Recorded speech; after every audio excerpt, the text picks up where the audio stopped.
Chámome Adrián, son unha persoa progresista, de esquerdas, mesmo algúns dirán que radical, independentista. Eu... Adiante, Adrián. Podes dicilo, estás nun lugar seguro. Eu boto de menos a Fraga.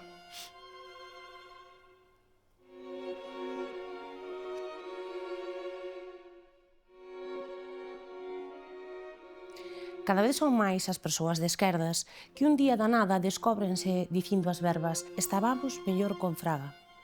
Isto provoca un shock psicolóxico que precisa anos de terapia para a recuperación.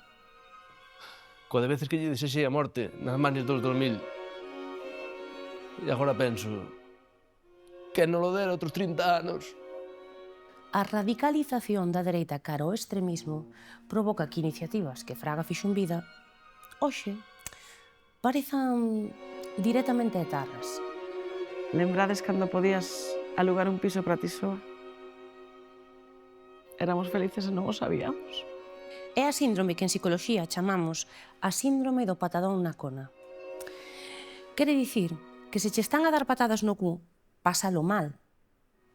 Pero se despois das patadas no cu che dan un patadón na cona, a dor é tan grande que poderías chegar a pensar que as patadas no cu non estaban tan mal. É o que é o goberno do señor Rueda para as galegas e galegos. Un xigantesco patadón na cona.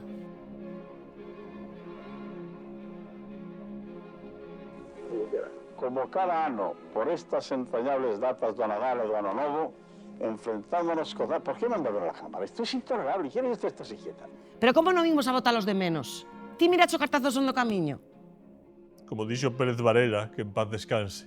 A Lenny Kravitz, Lenny Kravitz, a Brian Adams Brian Adams, e a Bob Dylan. Bob Dylan. Os tres nun concierto é un tema Tres nun concierto. Unha cousa potentísima. potentísimo. É dicir, James Addiction, Addiction, David Bowie, David Bowie, podemos poñer música tecno, techno, música de ordenador. de música de ordenador, Massive Attack, Massive Attack, Seminal Brothers, Signal Brother, Primal Screen. Primal Scream. E tamén temos a Paul McCartney. Temos a Paul McCartney. Está prácticamente cerrado. Está prácticamente cerrado. Está prácticamente fechado. Está prácticamente cerrado. Está prácticamente fechado. Adrián, vostede é consciente de que Manuel Fraga era un fascista que asinou penas de morte, non si? Sería fascista, pero sabía gobernar. Irrecuperable. En todo o festival de pop rock ou rock pop de Benicassim non teñen unha actuación deste tipo.